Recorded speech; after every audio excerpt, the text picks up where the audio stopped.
Welcome, everyone, to another session here with our podcast called the High Level Spotlight Sessions, where we bring in 8 type players that are doing really cool things in the world of business. And today I have Tom Shipley. And if you don't know who Tom Shipley is, he's a serial entrepreneur, former special officer with the Israeli Defense Force, investor, strategic advisor, and one of the leading experts in what I call the omni-channel or omnipresent brand building and business aggregators. Tom's brands have sold over $2 billion through direct consumer marketing and retail through online, TV, radio, Amazon, Costco, Ulta, CVS, Nordstrom, like home shopping networks, you name it. He's probably been there. Tom also raised well over $100 million from his PE and to launch a company called Foundry, which acquires and scales omni-digital brands. In addition, Tom is a strategic advisor to Snow Teeth Whitening with Josh. Josh is a great guy. I know him pretty well. And in 2022, Tom also launched his second roll-up platform, Ava, or Agency Ventures Aggregator. And Ava is leading the charge to acquire and scale 20 advertising agencies per year with really transformational people, first approach type of, competing at a head-to-head level with traditional and global advertising styles. And it's really a holding company that he's putting together. So we asked Tom, and he's partnered up with us in the recent days. I've heard great things about him from our founders as well as a lot of our VPs. So we decided let's get on a quick podcast and talk about some of the things these agencies are facing. Before we get started, Tom, what's your story? Let's get started on a quick 1 or 2 minute intro. I knew I just read over a bio, but there's more to that than just a bunch of words. I want to know your full story of your world of business and tell us.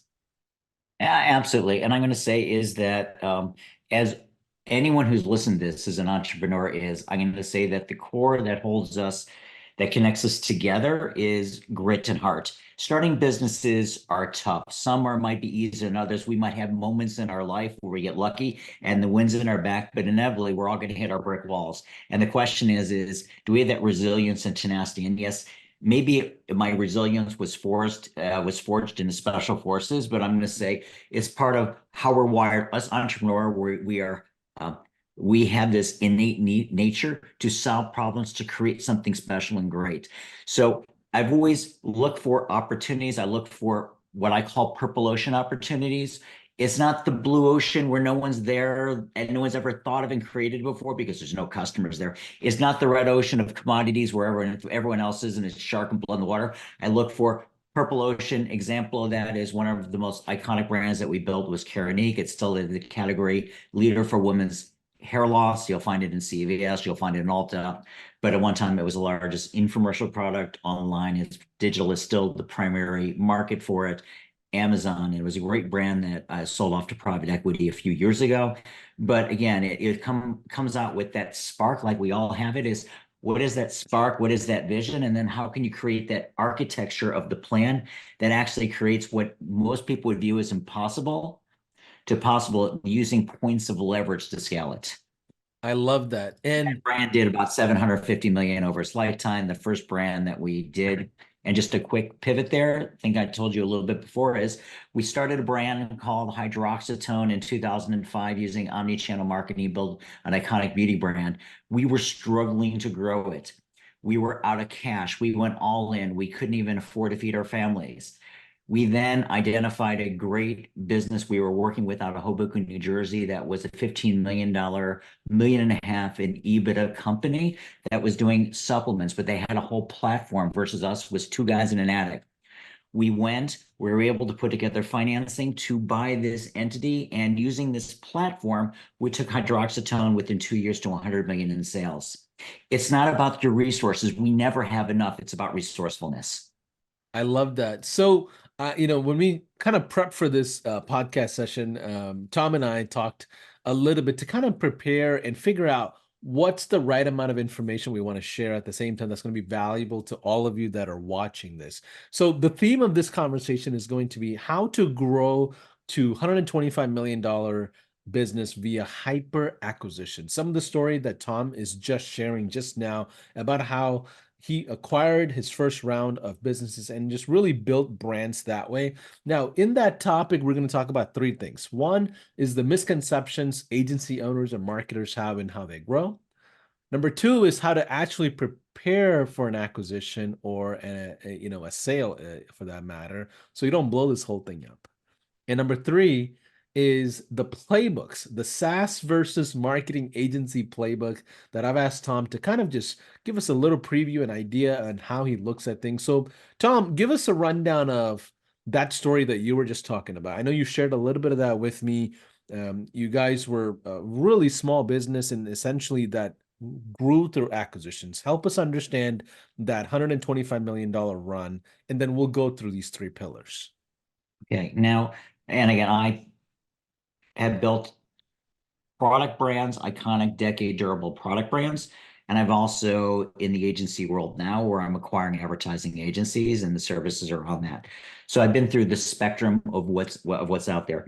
The challenge we had is when you start a business is you have limited resources. We didn't, there were two of us in an attic. We were outsourcing and contracting most things, but back then it was tough to even finding great contractors and reliable ones. And when you hire someone, what are you doing is it's costing you money out of pocket. And so we were bootstrapping. We went all in financially. We both mortgaged our houses. We even took loans out against our cars, whatever we could do to feed our family. So we were hitting we basically capped out on our revenue and our cash flow on how we can build this $300,000 brand.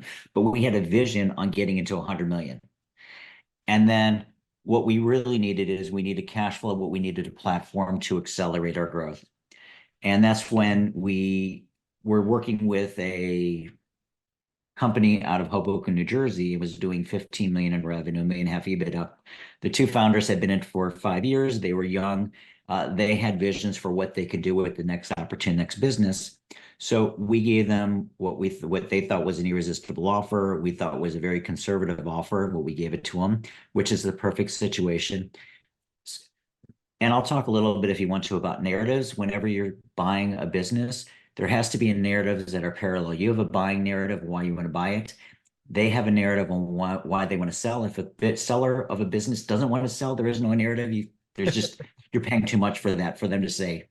But if you can find the narratives that intersect, there's might be opportunity for a great deal there. Yeah, on And that note, so, that's the first pillar, right? Which is the misconceptions of business owners and how they grow. And it starts with the narrative. So help us unpack that. okay, it's a great question. Well, first of all, the narrative for us was and everything goes back to there's some fundamental questions that I ask as an entrepreneur on a regular basis. And I challenge my team into it. The first one is, what's the problem? And you never ask what the problem is once. Once you ask the problem once, the problem, you're typically getting to a symptoms. You say, what's the problem? Second time, you're getting to a symptom. You ask, what's the problem? 3, 4, 5, or 10 times, you're getting to the root cause of what the problem was. So we had to strip down as what was our problem because we were just all in, white knuckling it, significant stress about how to scale and grow based on the tools we had at hand. And we needed to change our narrative, change our story. Raising money for a company that is 300,000 in revenue, e-com, and you're two former special forces guy were you doing a beauty brand, it was a tough way to raise money without that track record. And even though we had good metrics on our media, it wasn't good enough. The narrative when we threw in an acquisition, we're doing an acquisition, that's when it became very attractive for a large number of mezzanine lenders. And mezzanine lender it's not banks. Banks do not lend for this, okay? SBA will lend if you put a personal guarantee on it, okay? Mezzanine lenders typically have high interest in the 15 range, and they want a small piece of equity in your business to participate in the upside. They Okay. want a piece of the Because pie. their overall annual return they're looking for is somewhere in the 20 to 25 with everything all said and done. And so by saying we're buying a positive business with $1.5 million in cash a year, we changed the narrative. And also we have hydroxytone, our core business, to put on top of it. That's why they lent us the money. It changed the narrative. So it's just not two guys in an attic. The other thing is we bought this whole suite of IT platform, accounting team, customer service, shipping. all together, and 5 years of SOPs, we were able to basically buy with other people money, but therefore we didn't have to build the team and pay for it. It's changing your story, changing the narrative, and it's using leverage. Something, Paulson, that we talked about earlier is the highest and best leverage a CEO or founder can ever use and do is that of acquisitions. It is the highest, best use of times. I will say this though, if your business is growing at 40 or 50% per year, and it's doing well and you're very profitable and your margins is 30, 40, 50%, is don't do acquisitions unless you really need to. Focus on your business, scale it, build your team, your infrastructure, build that incredible, strong team with high trust behind you and keep on growing. But when you're starting to slow your revenue down to that 15%, and between now and your exit horizon, you're not going to get there. That's when start focusing on actual acquisitions.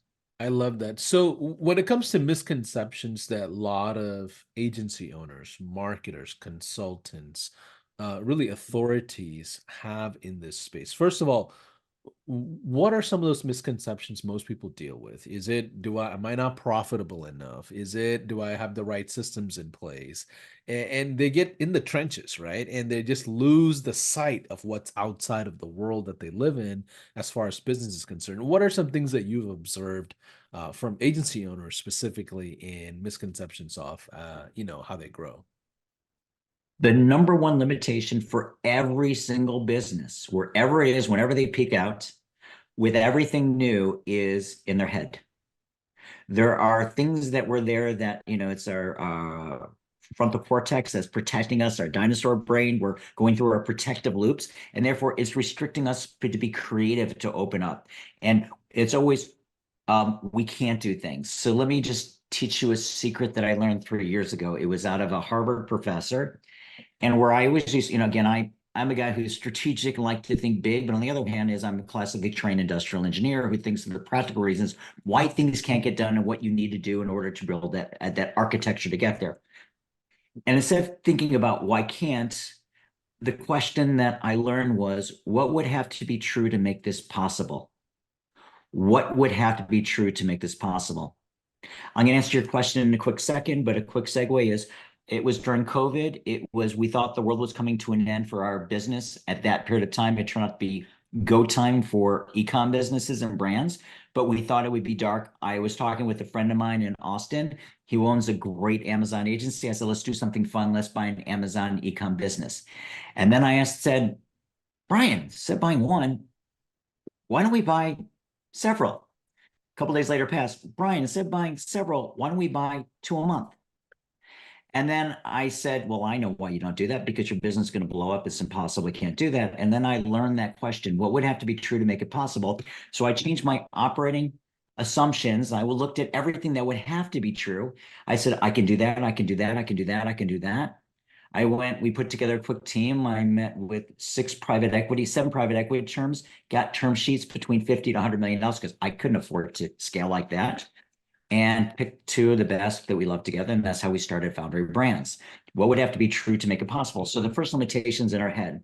The second thing is resourcefulness over resources. You do not need capital to acquisitions. I can meet with any agency that has revenue, and I can give you access within 5 days to 1 to 2 months of revenue. So if you negotiate, the next thing, part of that is you're not buying a business for all cash. There are different terms. There's part cash at close.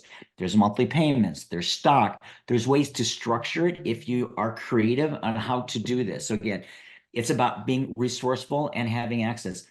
The next powerful thing is I don't need to know the how, I need to know the who. I don't need to know how to do acquisitions. I need to find the right people to give me guidance, to give me the playbook.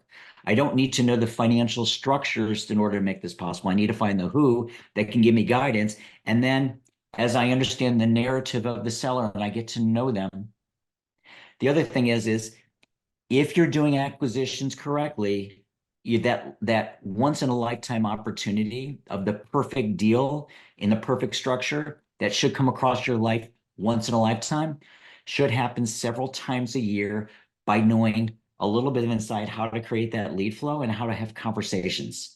And if once you learn how to have the conversation, you're open to it, by asking people is, have you ever thought about selling?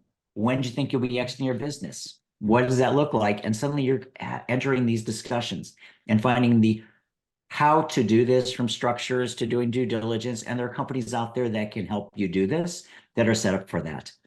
So Yeah. those are the core fundamentals that I see as far as getting in people's way.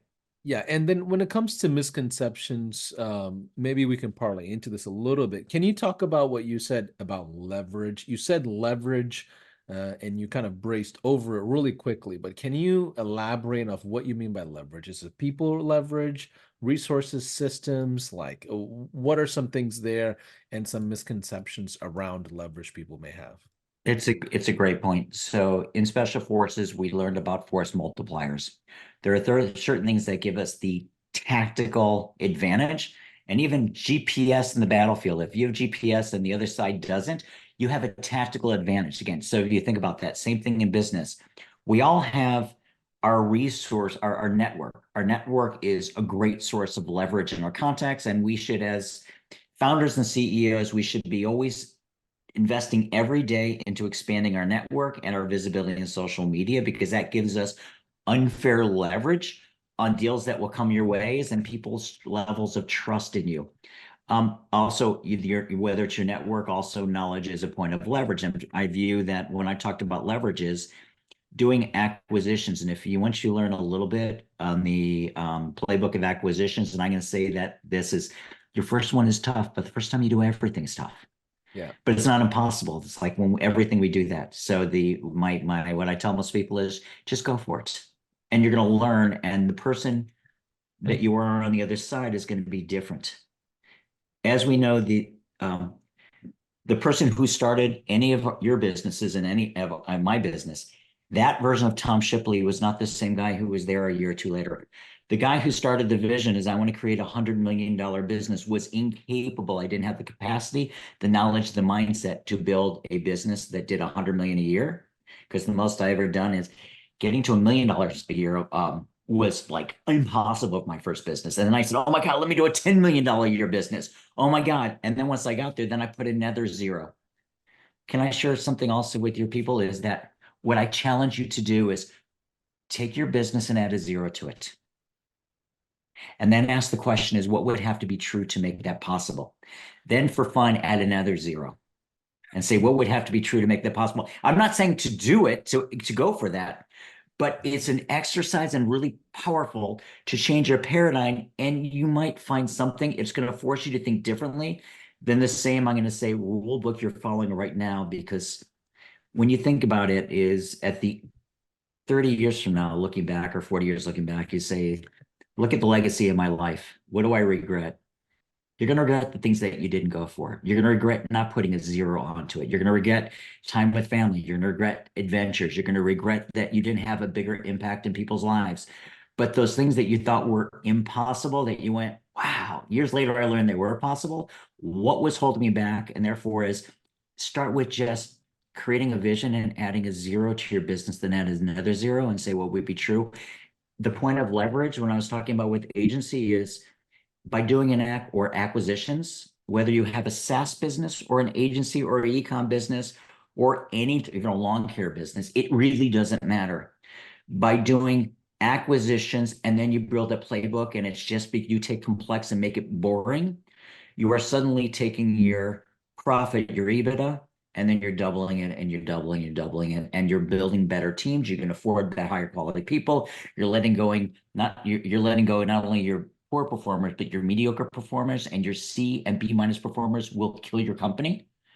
And you're constantly leveling up to a high level. You like that high level I threw in here? Like that. So You know what? One of the most important points that you made is applicable to anybody that's watching this, which is the the person that's running the $100,000 a year business versus the $1 million a year business versus the 10 versus 100 to a billion or even 10 billion. Those are five, six, seven different types of people with different characters, even though they all have the same names. which is you that's watching, by the way. We're talking about you that's watching and the mental paradigm shift that you have to make. The $1 million business owner is drastically different than the $10 million business owner and the $1 billion business owner. And the reality is the business environment has not changed. The rules of the games have not changed. The possibilities, resources have not changed. The only thing that changed is the player in the game. And that's the growth of the player. So, what are some things people can do in the acquisitions journey to grow as they're in it? Because I think that's a big misconception as we just kind of close out this first pillar of misconceptions around acquisitions. It's like, how do I grow as a person and still level up fast enough so when I acquire a business, I'm ready for it? I just sometimes people just feel like they're not ready for it because they feel like they need to grow fast, you know? It- you're 100% correct. I'm going to say that um, your business, um, as you're doing your acquisitions, making sure your team is in place and you're focused on your SOPs, but leverage outside learning opportunities on how to do acquisitions. And just an example, and I'll just do an invitation is I realized that we could not have a big enough impact on the ecosystems by just doing this, doing what we call a founder-friendly and a team-friendly way of doing acquisitions when we buy businesses. The only way we can change the ecosystem is by actually teaching our playbook. So I don't know of any other roll-up, any holding company in the world, 198 of the top 200 advertising agency world are all holding companies. I don't know of anyone that's teaching their playbook, their secrets of all these years. And we're saying the opposite is that we want everyone to know our playbook. I don't want, because the amount of money I've spent millions of dollars on attorneys, and I've learned who are the best attorneys, and I have insights there. And I have insights on deal structure. And I've worked with probably a dozen different investment bankers. And so I learned so much the hard way. My partner, Peter Lang, has tried to take the complexity of acquisitions and turned it into programmatic mergers and acquisitions, which is the fancy way of saying we're putting into really straightforward SOPs that you can delegate to outside team. Okay, I'm making sure no one's listening, but do you know who does our lead gen for our acquisitions? Uh, we have we have a person in Serbia who every day is sending out LinkedIn invitation. We create scripts, and every day is boring. And they on that there's a link they can set up a call, and it goes to a person in our team who's the front line who does the first interview. You don't have to hire an investment bank in order to do your lead flow for this. Okay, so yeah, just especially if just you're a marketing agency, you should know how to do lead generation. yeah, and it's simple as that is, but again, it's perception. It's like something new. Oh my God, how do I do this? Is you take so what we do is we're teaching this. So in February 11th through the 13th, we're putting together 100, I'm going to say, CEOs with a real growth mentality and openness to scale. And we're inviting, and the agency owners typically have revenue between 1 million and 20 million. And we're inviting them to join us in Nashville for Scale at Speed Live. Yeah, and So we'll again, talk a little further about that event towards the end of the podcast as well for those of you that may want perfect. details. I know High Level is partnered up with it. I know some of our guys and gals are going to be there sponsoring as well. So let's back to the conversation, which is growing to $100 million plus business with hyper acquisitions, right? So we talked about the first pillar, which is around a lot of the misconceptions about acquisitions. The second thing I want to talk about is the phase of preparation, Tom. What are some things the buyers should have prepared versus the sellers should have prepared? Like both sides require a lot of preparation, but what does that look like? Okay, it's a perfect thing. It's a perfect thing that you brought up. From a buyer's perspective, is you should have your M&A team identified in your process just down on what you're going to do. And remember, you don't have to have the whole thing fleshed out. You just need to know the next steps that you need to do and have that fleshed out. And so, and when I say your M&A team, your M&A team isn't necessarily your internal team because typically most agencies and most companies and e-com and SaaS companies don't have an M&A team, but they identify who can support you from an external perspective, doing the different processes that need to be done for everything from sourcing to due diligence. But having a playbook so you know that, okay, we're going to go and we're going to identify the different agencies, and here's the information we need to find out in our preliminary due diligence. Preliminary due diligence just means it's the basic information you need to know to say, yes, this looks good. And if when we do our confirmatory due diligence, everything lines up, we're going to buy this company, and also get the information you need in order to put together an offer. When we do our preliminary due diligence, one of the phases, we actually have a very long survey that can take 48 hours for the 4 to 8 hours for the owner to fill out. But we learn everything about them. We learn what their goals are. We learn about their family. We learn about what they think about their team. We learn their metrics. Because our goal is to identify, remember I said what their narrative is understand their narrative, Yeah. and then find a solution in a deal structure, which might be completely different than you expect. The other thing to remember when you're doing a deal structure is what the other person is thinking is 99% of the time different the way you're thinking about it. You might have your deal, and the way you structure it, it might be completely different. I've seen deals where owners get, and I'll talk about this in a second from valuations, because I think your listeners might be interested in this, where some owners get 10 times the multiple of their annual revenue, which means the company is buying it and saying, I predict that this company's revenue is going to, profit is going to last for 10 years like this, or I'm going to capture this within a shorter period of time plus, and have confidence in that. And I've seen higher than 50 or 70% cash for those. I've seen, especially in the SaaS business, 80, 90% cash with a little bit on the earnout. So again, that's just, but because you say this is what my number is, doesn't mean that they're thinking about it. They might have a different agenda. We met a agency owner, he's in his 70s. His wife said, you have, and this business generates cash. It's been going on for years. His wife said, you have 12 months to either sell it or close it down. He has all these employees that he's known for years. He wants to take care of them. So his agenda is different. And I'll share this with you. 80% of businesses that go on the market, actually, I've always known it was 80%. Yesterday I heard the number, it was only 1 in 11 that go on the market, even with investment bankers, even with term sheets, never close. So most processes are broken, and therefore most businesses will end up thinking they're going to sell, will just close down. Now, so that means there's a lot of flexible deal structures that are out there for you as an agency owner, which means very little cash and could be payments along the way that the business you're buying is cash flowing it.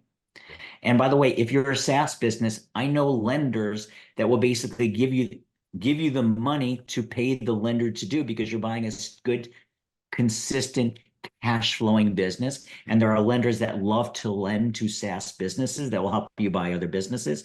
And you can service the debt and have cash and bring in infrastructure, have another product to cross sell your customers. So there's a lot of advantages to that. But just because the understand that your narrative isn't the narrative. Now, if you want me to talk briefly about multiples and what sale multiples are. Yeah. So yeah, before we go into the multiples, let's make sure we elaborate on a couple of items here. So Okay. preparing as the buyer versus preparing as the seller. Yes, 1000%. There are two different narratives, two different expectations, intentions, a lot of different moving pieces between team members, systems, SOPs. What does the next chapter look like? All those things have to be flushed out. And there's quite a bit there. Now, Tom, if you can take like 2 minutes and qualify a good purchase as a buyer. Let's say we're listening to you, we're listening to the podcast of, okay, Paulson saying, let's go acquire some agencies. What are some things you're looking for as the buyer? Because the conversation here is very, very much the recommendation to go buy businesses, right? So what are the things that you're looking for as the buyer, and what are the advantages you want to have as the buyer? Like, what are the cards? What are my double ace cards that I would want to have when I look at a deal? 100%. So first of all, I start with revenue and EBITDA, just real high level is, and it gives me a feeling of the range of the trade. The next thing is, what is the niche? And the other thing is does this fit my current business? If let's say I have a business, my first, the first agency we bought is a business to government or complex business to business agency. It would be bad fit for me to buy a consumer lead gen performance marketing agency and slap them two together. One is The cultures are completely different. The models, there's nothing synergistic there. So I need to be very thoughtful in making sure that the business makes sense, that there is some, I hate the word synergy, but there's some complementary things we can do from business development, back end, other things that make sense for us putting together. The number one thing we look at right after that is cultural fit. We spend a lot of time with the owners and the team seeing cultural alignment. You put someone, a steady state business, very open, warm environment with a hustle, hard nose and agency, you're going to find conflicts. And what happens or you put a fast-paced entrepreneur environment with a bureaucratic agency or a bureaucratic business, you're going to see not only first, you're going to see when you Full put them push. together, Yeah. you'll see if founders will leave. 80% of founders leave and never stay for their earnout from acquisitions because of cultural fit. 80% never get their earnout for that reason. They're for cultural fit. When they leave, a lot of the key employees leave. When they leave, some of the businesses leave, some of the clients leave. So again, cultural fit is the next thing. Then we look for discount factors. Some things we look at discount factors to minimize our risk is client concentration. If 70% of their business is from one client and the client leaves, it's an issue. We looked at the longevity of the clients. Let's say they have nice diversification, but most of their clients turn over every 3 to 4 months. So they're on a hamster wheel. We look at that. Okay. So the client is a Churn rate. project versus contract, recurring revenue. That's why I love SaaS businesses. So those are things we look at. How good are they at lead gen? How much role does the owner have in lead gen as well as delivery? If the owner's doing either muscle delivery or muscle lead gen and the owner leaves, what happens to the client base of that business? Again, what we look for when I'm buying businesses, and I share this with you, and we buy a business and we say we're buying you for 2 times, 3 times, or 5 times your annual cash flow, which is EBITDA or SDE, taking SDE, it doesn't really matter, seller discretionary earnings. Okay. When we look at that, and I'm saying, okay, we'll give you 5 times, I need to have confidence I'm going to get at least that 5 times plus my return on capital and then have the ability upside. All these things about discount factor is all about identifying the risk. Do you have like one employee and everyone else is freelance contractors throughout the world? Then that creates a higher risk. Yeah. So those are some of the things that we look at when we look at what the discount factors are, which tell us either it's a no-go or we're going to reduce the price and the deal structure Yeah. to match the risk. Yeah, another thing I think I assume you will look at is the market concentration. So like how much of the business is inside the dental world versus plastic surgery versus internal medicine versus even subsectors of an industry. Like same thing with like real estate, a really popular one that has hundreds and hundreds of sub industries within it. And then I also assume you also look at third party involvement. How much of the work is being contracted out? Who are the third parties that are involved and how do they create risk? And I'm putting my MBA in finance slash risk assessment hat on as we talk through this. But do you agree to that? Or are those things that you look for as well? The answer is of course, of course.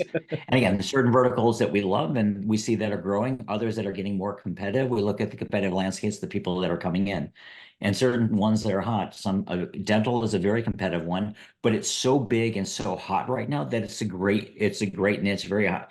And so there's significant growth. We also look at the fact of AI risk.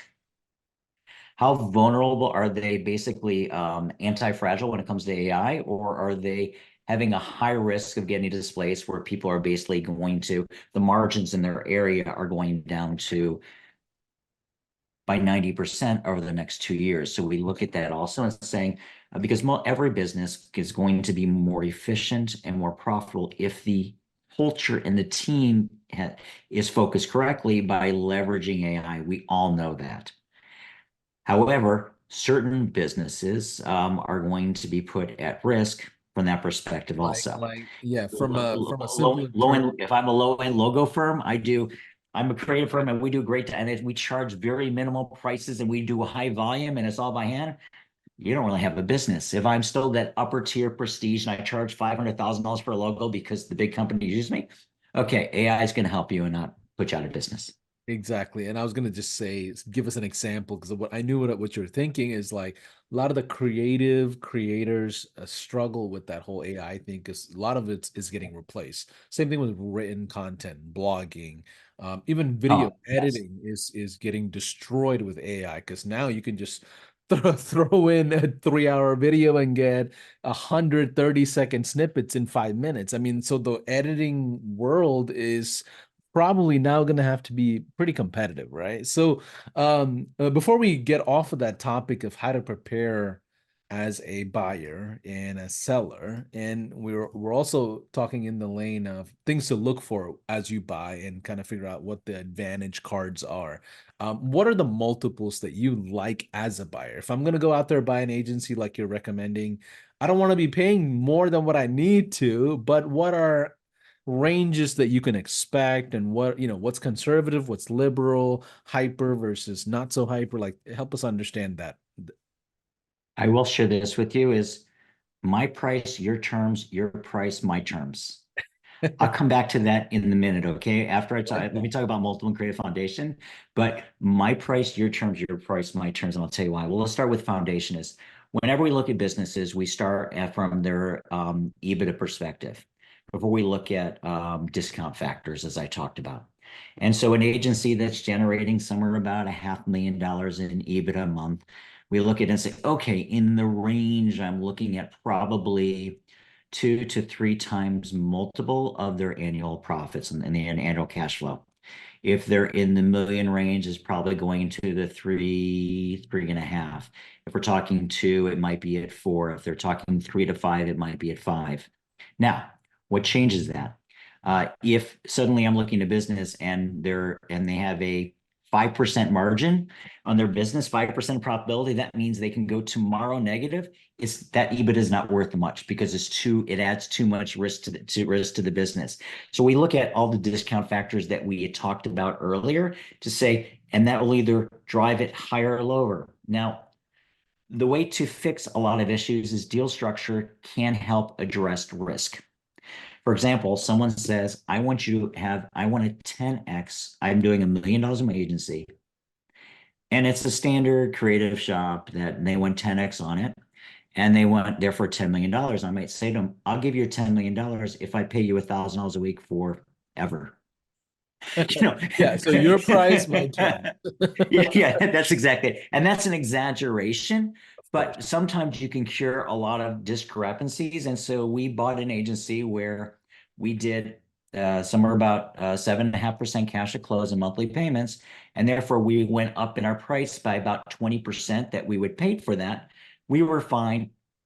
They're good because they get the monthly check that comes in. They have confidence. They know what we're going to do with it. There's cultural alignment. It's a great home for their team. So therefore, they're comfortable with it. So that's it. It all depends. And our narrative fit her narrative, and we found a price that worked for both of us. So it Yes. was her price, our terms. I love that. And the multiples that you look for an agency versus SaaS, because the next pillar that I really want to talk about is the playbook between both of those. But can we talk about the multiple on both of those? I know you said you like SaaS a lot. So I'll share this with you is everything is about niche and what someone's expertise and the confidence in the recurring revenue. So when we're talking about, and I'll give you an example, I think at the very beginning, I might have mentioned that a friend of mine just sold his agency and he got a 10x on his agency. But why is um, he has consistent 30 to 40% growth per year. He's been around for 8 years. His team is outstanding as seller. His SOPs are strong. In his niche on what he does, there is no one better than what they do, and he's in a growing market. So when another strategic agency looked at him, they said he is n equals one of the mark of the universe out there of everyone else that does it. We will pay a premium because we know with our 300 clients, they'll all use this and therefore we get a big return on investment. Okay. So that is Makes a how big you get difference. a higher multiples. Okay. Yeah. Now, SaaS agency is the predictability of the future income and the consistency and electing customers. You can look at when I'm looking at a SaaS business, and I'm not a SaaS expert, let me throw it out there. But if I look at it, I'd be looking at cost to acquire customers, lifetime value of the customer, stick rate, attrition rate, and look at the core business on itself and saying, based on this, my level, and then the risk that this platform is going to go away from competition or changes in technology. Again, I look at that and then say, well, based on that, I'm willing to pay 10 times, 15 times, or 20 times, especially if I know that I can put into my platform and I know my customers will leverage this and I can just expand, or I'm growing my market share. And by owning more of the market, I know that I'm increasing my multiple. What we didn't talk about is, what we did talk about briefly is, if you're at a $500,000 EBITDA in the agency world, you might be trading at a 2 times EBITDA. If you do several acquisitions, and now you went from 500,000 to a million, another acquisition, 1.5 million, another acquisition, now you're at $2 million. So not only do you have all this extra EBITDA, that basically a cash flow in it, is now suddenly your business went from being worth 2 times 500,000, $1 million. Now, as your business is worth 4 times $2 million, your business is worth $8 million. You can't, it's tough to get there, and it's risky to get there through organic growth like that. This is the power of acquisitions. Yeah. And it's interesting because, you hear people talking about this, but there's not a lot of doers that go down the lane of acquisitions and mergers. And I think it's because of confidence. I think it's the entrepreneurs that can handle the stress that comes with it. It's just a whole lot less. I don't know if you're a big fan of guys like Dan Pena, or even like Cody Sanchez, who does the contrarian thinking, or even like folks in that world, the Sharks as well, like on ABC and NBC, right? Like the world of entrepreneurship becomes, I think, a whole lot more fun when you go down the lane of not having to grow the business organically, but acquire things that are already grown, right? It's a whole different game that you play. Help us understand what that feels like, what that looks like. Does that shift your thinking? And that will be the last thing we really kind of go through on preparing as a buyer. Yeah, and I know we missed preparing as a seller, but from this perspective is, and the road I went through down is, I've always done acquisitions. I was the accidental acquirer. Someone brought me an opportunity, I looked, and then it solved a problem that I was having. I went, wow, that was great, but then I wasn't, I'll wait for the next one to come. And it was a friend of mine, Roland Fraser, who helped me change my paradigm and say, oh, okay, we're going to create these opportunities, and therefore I'm going to build my own playbook, and therefore I'm just going to build my SOPs around it the way I built my SOPs in my business, and make the complex boring, and make this just the way I do business and the way I grow. And every business I'm in now, most of my, I shared that I did $2 billion in revenue from my brands that I built. Almost every one of those was built from scratch. However, if I would have known then, what I know now is, I would have bought a small brand that got to a certain level, 1, 2, 3 million in revenue, and therefore knowing my playbook on how to scale, versus all the energy and years I spent in investing into brands that were small, that really never made it that high.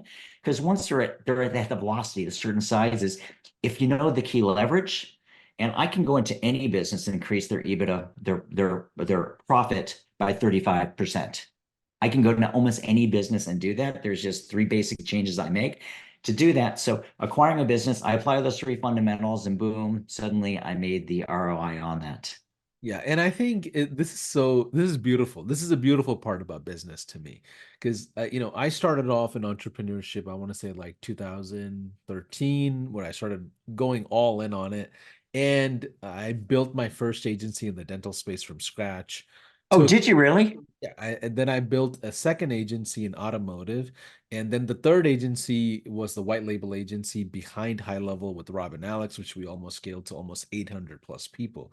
We did, I mean, clients, and I'm telling you, as much knowledge and how much grace we had doing that, it was so difficult. And what I know now is to go right into just getting the funding, getting the means going, and buying a stable micro agency that I know I can use as a house and then build on top of it through acquisitions and mergers. So for you to just kind of lay this out, you kind of described my own personal like last like 8 years of journey, which I think the big difference is the person that I was in 2013 jumping into entrepreneurship versus who I'm today. It was obviously drastically two different human beings.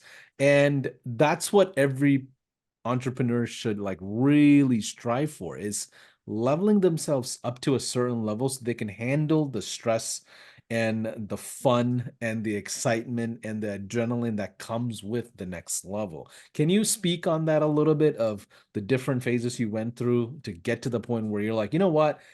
Your confidence is probably off the roof now to just probably go buy multi-billion dollar businesses. There's no point in doing $100 million businesses anymore, right? Let me put it this way is I'm actually buying businesses and doing putting together, it's basically making complex, make it boring. We're buying businesses between 1 to 3 million in EBITDA. And on Right. occasion we'll buy something half if we believe it's strong enough to do that. Because a certain level, it's they're steady, they're growing, they're profitable, and we can buy them at the right multiple and then see how, and we have the playbook to grow it. It's easier to grow a business that's doing it's easier for me to double a $5 million business than it is to double a $50 million business. Yeah. So Yeah. again, so those are also, and also from, if you think about portfolio, by diversifying it, I'm minimizing my risk from that perspective. But yes, there is the fundamentals of business, as you know, Paulson, as you learn building your agencies, is it starts with understanding the power of people. I learned this in special forces that with the right people around you that you trust, it's all about trust. And so with a high level of trust and it's capable, if you have weak members of the team, it's going to pull down the team. They lower your average. If you have all high performers and there's high level of trust in integrity as well as capability, there's almost nothing you do. It raises your level of confidence. You're then able to delegate and get out of the way.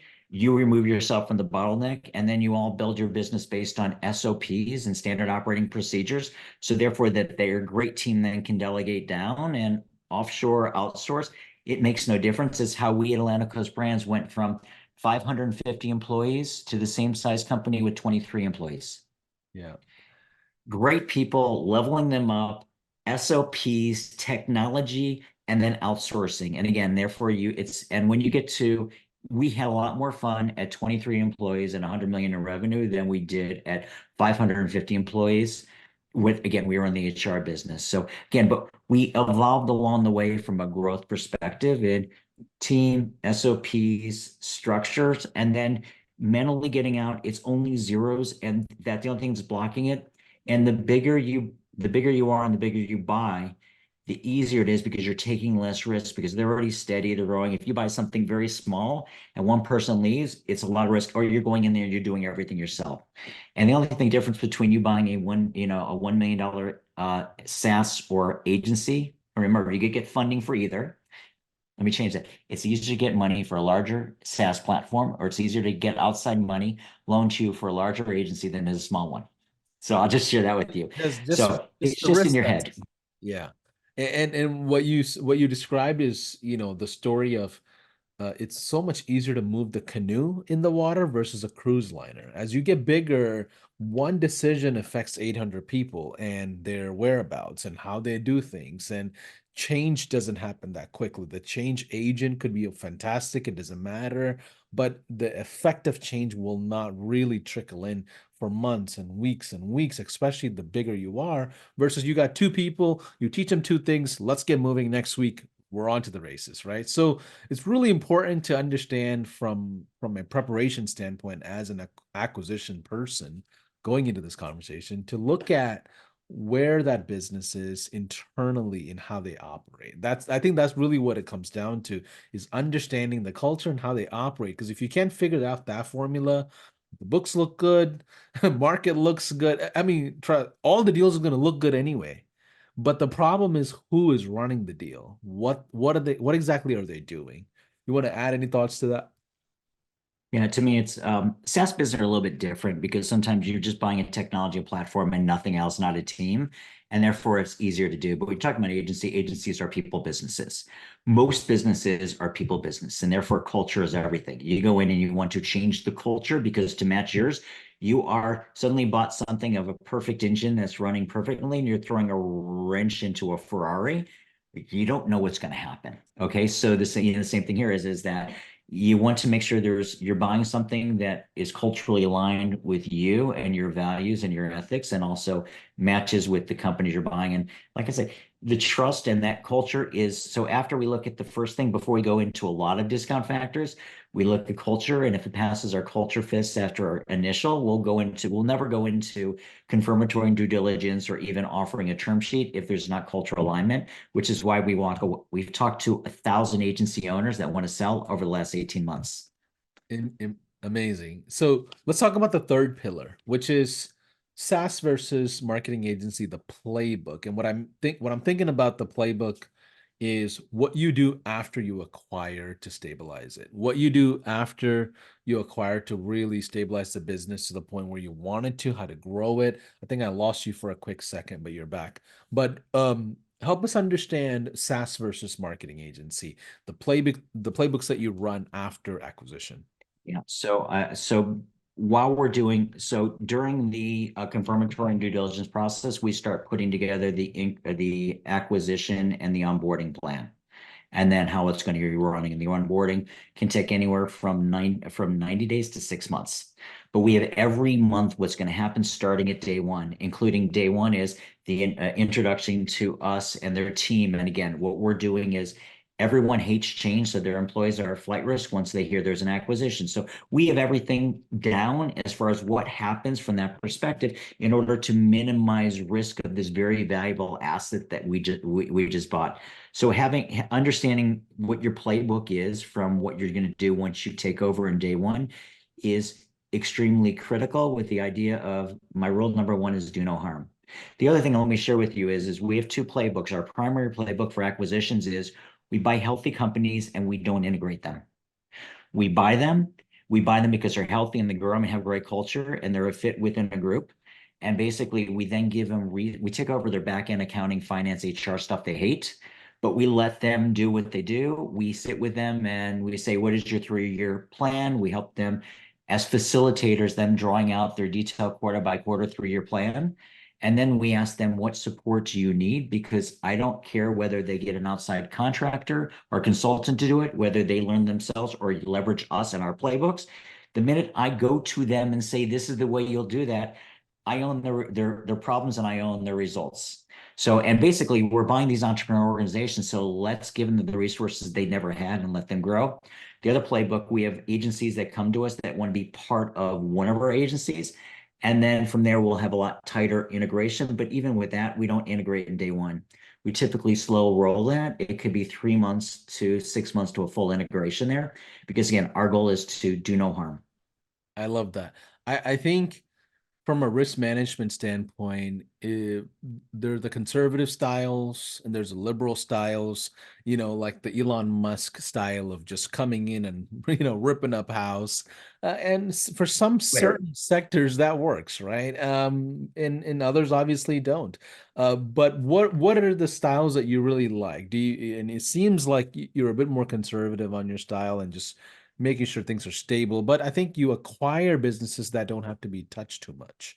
That's Um, correct. That's correct. I don't buy, my expression is I do not buy falling knives. I do not buy falling knives. And falling knives, and again, because you can get cut, you might cash in the right place, but it's really risky. And even though it's a deal you can, if I've ever been burned on acquisitions because it was a deal so good, even though it was a distressed asset, I couldn't pass up. The amount of energy and effort we put to turn it around in hindsight was never worthwhile for those that we successfully turn around. There are so many great, healthy, growing businesses that don't require that. I rather index to that and giving them, it's like keeping, you have a ball spinning. I rather just be that little bit and versus spin it versus the guy who's trying to get it to spin without falling off. I Most time they fall off. I love that. So Tom, I know there's so many hours we can talk about this conversation. This is, your big wheelhouse and a lot of the things that I've learned over the years as well, and great examples that you shared about how to really grow with acquisitions. I loved it. Can you share a little bit about your event? I know we briefly talked about it as we kind of closed out the podcast, but I know we're coming out there with our team, I believe, in February in Nashville. Is that right? February 11th to the 13th in Nashville. If anyone's information, it's at scaleatspeedlive.com.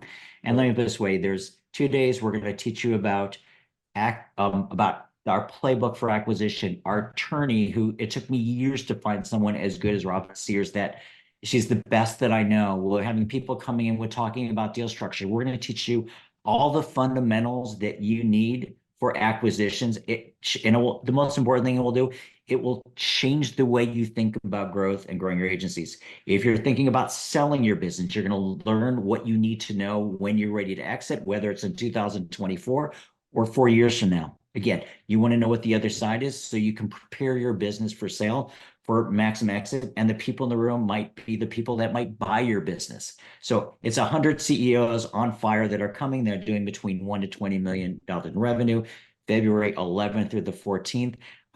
Our goal is to over index in giving.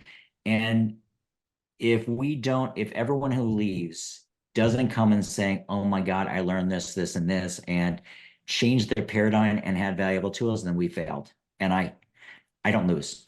And the other thing is third day is our AI day. And basically we're having Perry Belcher, who's one of the Yeah. smartest marketer serial entrepreneurs I Yeah, know. we And had him he's a over at good our friend. conference as one of our keynotes. We love Perry. Yeah, so Perry, you know him, so he's on fire. He'll be spending our AI day. We have a couple of speakers coming in for our AI day, and it basically is how he's actually pulling back the curtain on how he was able to leverage AI over the last 3 years to scale his agency. So I said that's what we're going to do. We have other people coming in that will be speaking about the same thing. So I hope some of your members, some of your users can join us because Yeah. I'm always looking for people, entrepreneurs that are on fire, that I can help, that we can partner with in the future. So I hope that some of those gems that are out there, because Yeah, I know you have absolutely. 2 million user are there, will join us. Absolutely. And we're going to be sponsoring that event for you as well. So we're excited for it. But, anyways, Tom, it was a great session. I appreciate you jumping on such a quick notice. I'm looking forward to working with you in the future.